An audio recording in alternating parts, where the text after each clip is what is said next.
ഏടി മോളെ സാജിയെ സാജിയെ. എന്തമ്മ കൊറച്ചേരം കൂടി കെടുക്കട്ടെ. കൊറച്ചേരം കൂടി കെടുക്കല. എനക്ക് ഇന്ന് ക്ലാസ് ഇല്ലേ? നേരെ എത്ര അയക്കണെന്ന് എന്റെ വിചാരം. സുബി ബാങ്ക് കൊടുത്തിട്ട് എത്ര നേരം അയച്ചിട്ടാ? ഒന്ന് നീച്ചൂട്ടമ്മാട്ടി. ഇന്ന് ക്ലാസ് ഇല്ല, സാറുമാർക്കൊക്കെ എന്തോ പരിപാടി അത്ര. അപ്പൊ എല്ലാരും ആണ്ട് പോവും. ഞാനൊന്ന് ലാസ്റ്റ് നേരം ഒന്ന് കെടുക്കട്ടെ അമ്മ. ഇന്ന് ക്ലാസ് ഇല്ലേ? അന്ന് വെച്ച് കൊറച്ചേരം കൂടി അവിടെ കിടന്നോ. നീക്കണട്ടാ. ഇത് സുബി നിസ്കരിക്കണൊന്നുമില്ല നീച്ചിട്ട്? ഞാൻ നിസ്കരിച്ചോളാം, കൊറച്ചേരം നീച്ചോളാം. ഞാൻ ഇപ്പൊ നിങ്ങള് ഒന്ന് പോയിക്കാണേ. എന്നാ നിസ്കരിച്ചിട്ട് എന്നാ കൊറച്ചേരം കൂടി അവിടെ കിടന്നോ. ലേറ്റ് എടുത്തണോ? ലേറ്റ് എടുത്തിക്കാള്.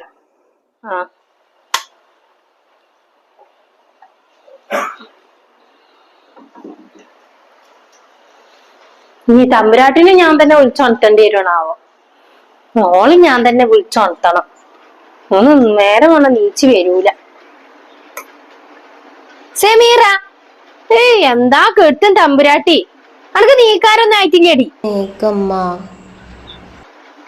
എപ്പ നീച്ചോളാന്ന് വെച്ച് പറഞ്ഞ്? അനക്ക് ക്ലാസ് ഒന്നും ഇല്ലേ? വലിയ പഠിപ്പേരത്തിയാണല്ലോ. ഇന്ന് ക്ലാസ് ഇല്ലമ്മ. ഇന്ന് സാറുമാരൊക്കെ എന്തോ ഒരു പ്രോഗ്രാമിന് പോവാണ്. കൊറച്ച് കഴിഞ്ഞിട്ട് നീച്ചാ പോരെ? ക്ലാസ് ഇല്ലാന്ന് വിചാരിച്ചിട്ട് നേരത്തെ നീക്കൊന്നും വേണ്ട. വന്നിട്ട് അടുക്കളയിൽ എന്തേലും സഹായിക്കാൻ നോക്ക്. 24 മണിക്കൂർ ഈ കെടുന്നുറങ്ങലും ഈ തിന്നലും മാത്രം. എന്നെ കൊണ്ട് എന്തേലും ഒരു ഉപകാരം ഉണ്ടോ? മര്യാദക്ക് നീച്ച് വേഗം അങ്ങോട്ട് വന്നൂടി. തമിഴ്നാട്ടിൽ ഇങ്ങനെ മൂടി പൊതച്ച് ഇങ്ങനെ കെടുന്നുറങ്ങ. മാങ്ങ കൊടുത്തതൊന്നും കേട്ടിട്ടില്ല, നേരം കൊടുത്തൊന്നും അറിഞ്ഞിട്ടില്ല അല്ലെ? മര്യാദക്ക് വേഗം നീച്ച് വന്ന് അടുക്കളയിൽ എന്തേലും ചെയ്യാൻ നോക്ക്.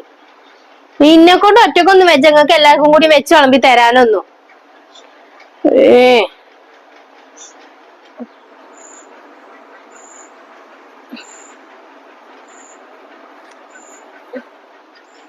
ഇരുന്ന് ചിണുങ്ങാതെ ഒന്ന് വേഗം വന്ന് നോക്കടി അടുക്കളേക്ക്. എന്തെല്ലാം ഒരു പണികൾ അവിടെ കെടുക്കുന്നുണ്ട്, മഴയും പെയ്യണുണ്ട്. വേഗം വന്നൂടും കണ്ട്.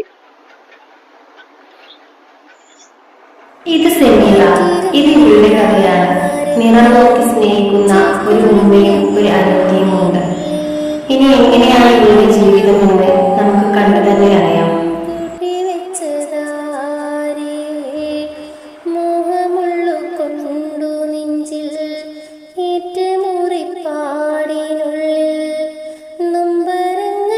ഞാൻ കറുത്തതുകൊണ്ടല്ലേ എന്റെ അമ്മ അങ്ങനെ പറയണേ എന്നോടല്ലേ?